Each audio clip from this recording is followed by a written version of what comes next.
Okay, and another thing, nawuliddeko ku lutalo lwa Seguya. Seguya like akulimirira nnyo. What is in between you guys? No, simanyi. Omanyi ndowooza waliwo okusanga nti journalist yafiiringa omuntu. Twalinamu nze personally ndi mukozi wa Vision Group. Naye twafunamu obutakkaanya. Ndowooza there's a way my show was supposed to go on their channels. Naye for some reason teyagendawo. So ndowooza ye nga journalist abadde mu ggwanga nga badde akola obwa journalist, they felt like eyo yaganye katumulageko. Omanyi ebintu bye bakolanga edda. Oyo lwaki ffe tatuwa ssente tugenda muwandikako bubi paka walivirayo atuwe ssente. Things have changed, my friend.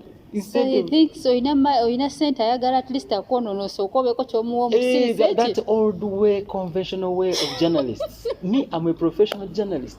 I studied mass communication. I have a bachelor's degree in mass communication, majored in print. Okuwandika mawulire. I have a diploma that I earned as one of the best students at Umkat School of Journalism. Majored in print. There's nothing you are going to teach me about writing a story. So there's no magic that I feel like, oh, journalists. Oh, no, and then too, things have changed. I have my own platforms where I can talk to millions of people without coming to a TV station or a radio station or a newspaper. My own platforms in Facebook yang, I have the rights to the internet. I talk to millions. So bw'oba tokkiriziganyiza nange mu bulungi bwe n'olowooza nti ogenda kunvuma nga nveeyo. I don't need you in my life, and there's nothing you're going to do. You're going to write bad things about me. I don't care. So gotolinga kenza again ovaya kuba abantu ebikonde kuba yasobola kuba journalist now ati mbani esiza ku level zaabwe. Okay. And he's been doing that for years. The last issue that he called me ngandi London. Okay. Ndi Amsterdam naye bakudiportinze mutolinya London nimugamba NS yali ku WhatsApp nema soko gise ku video. I was walking on the streets of London. Nimugamba kati ndiwa. Nagamba birabika bino byadda nimwe byadda bitya. Oli kunkubira direct. Nagendo tukawono nga yawandise the story.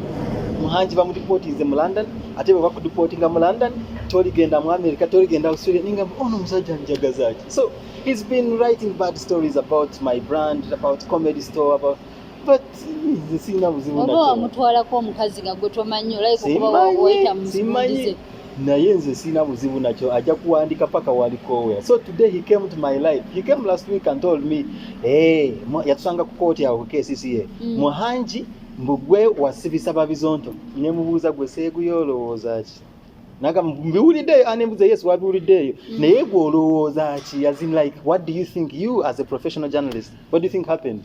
So nagamba nze simanyi biki so kati leero mbadde mugamba I did not give you an answer because you're not a worth of the journalists I give answers. He's not part of the people I value as these guys are professional journalists. We sit on the same level as a professional journalist and we talk about sense. Because for you want to write what you want. I don't know what he wrote. I don't read his stories. I don't watch his TV.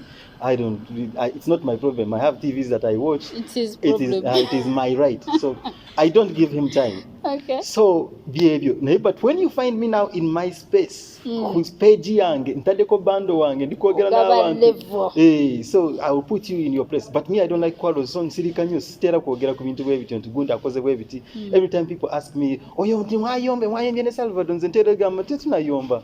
Because it doesn't make any sense for me to start saying, "Oh, nayombye ne gunte chinyamba." Okay. So that's the issue. I have no problem with him, but he keeps on picking on me. About Seguya, abasobodde okuba ku live ye musobodde okukirabanga Seguya agezako okumulumba era n'amuwa level nga bw'abagambye bw'ojja ku space ye akuwa level w'ogwana. So munnange ebigambo tubikendeeze tubeere nga tukolaganira wamu tulabike nga tuzimba ensi Uganda.